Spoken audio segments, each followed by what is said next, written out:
today I am making an apron out of a pillowcase. So for those of you who know me, you know that I am very cheap.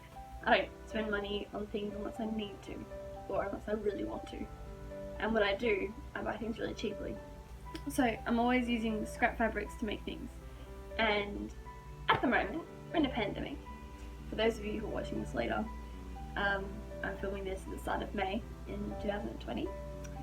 I can't just leave the house to go get fabrics. So instead, last night I found this pillowcase, which has two patterns on it, so I can't use both sides. See, it's probably the right dimensions for how I want it to be, but like that, it's about the right size from my waist to the bottom.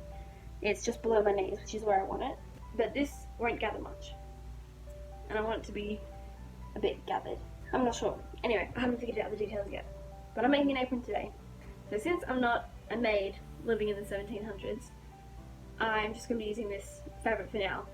Once quarantine's over, I will go to Spotlight and get the proper fabric that will be tough and durable and everything. So here I'm just cutting open the seams. I could have unpicked it, but I decided not to because it would have taken quite a while.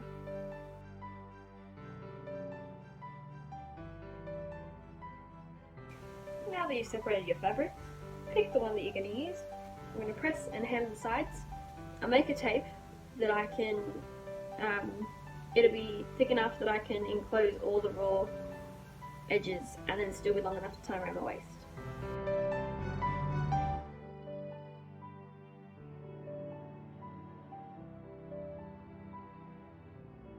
I managed to find an old skirt that I made out of the same fabric. I think it's called a rectangle skirt, like a long piece of fabric. So I spent a little while unpicking all the sewing on the hems and things, and I finally got it into like a rectangle shape.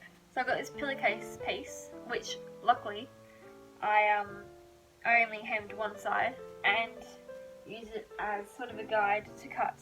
So the rectangle was about 2¼ times the length of the first piece, and they're almost identical in the width, which is really cool. I might sew the seam first because then I'll have a definite of where the hem has to be, but I've just pinned it and I'm going to use a sewing machine and just run along the seams. So the reason that I am using multiple pieces, if you haven't heard me say it enough already, is that because we're in lockdown, I can't go out to Spotlight and buy as much fabric as I need. So I've only got so much fabric to do this, and that's why it's not going to be 100% historically accurate, because they would probably splurge on an apron to get a good quality apron. I needed it to last and be durable and good quality. They would likely only have it in one piece, or they'd have one piece that was gathered or pleated or something, and then a waistband. This isn't 100% historically accurate. I know that piecing was a really common thing, and like patching things was really common because you had to be resourceful and you had to make your clothes last as long as possible. So it's a little bit historically accurate. It's as historically accurate as I can make it right now. Here I'm just sewing the panels together. They ended up being 3 panels, so there were 2 seams at the front.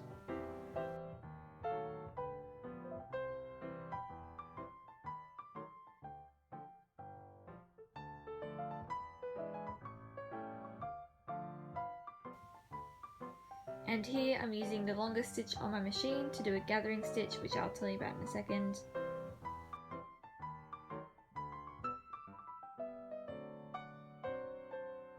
So to gather the fabric to my waistband, I took the 4 bobbin threads, held onto them, and then pushed the fabric down the bobbin threads, and that gathered it really nicely.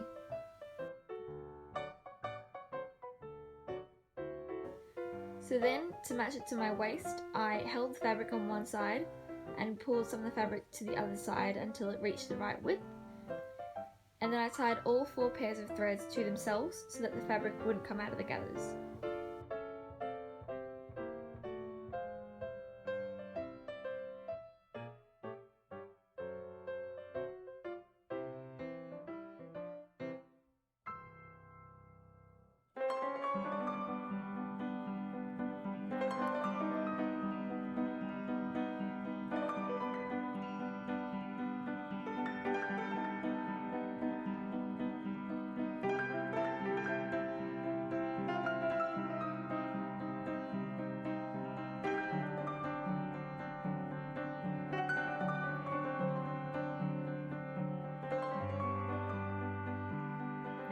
So,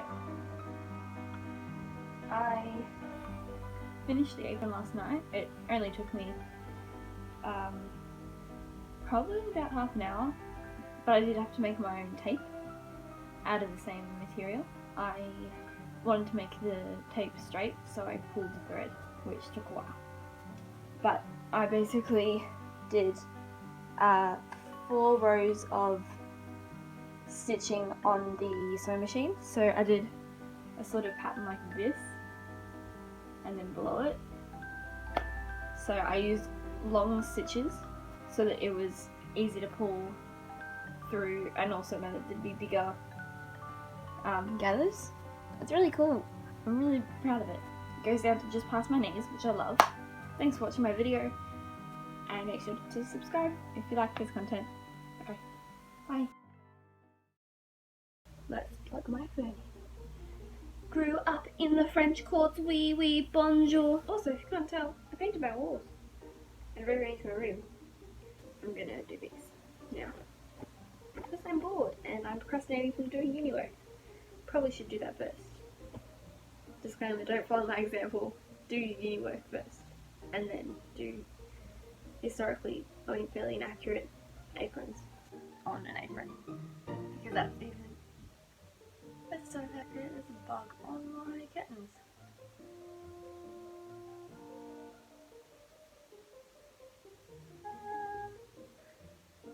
Fun fact, that, ow, I just stabbed myself with a pin. Ow, thanks pin. Anyway, fun fact, the bug that was climbing down my curtain had me paralysed in fear for about 3 minutes.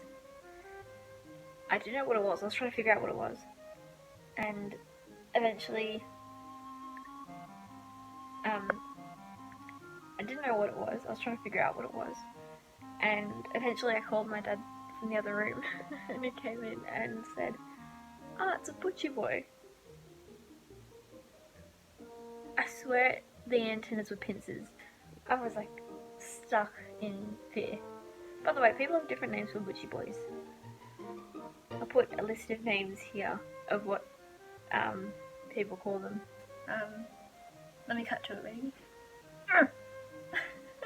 That's make the noise. I can't believe I'm gonna put this on the internet. On the outside of.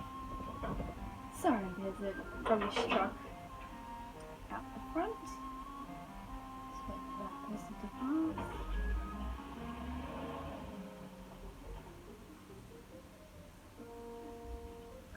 Doing the neighbours too.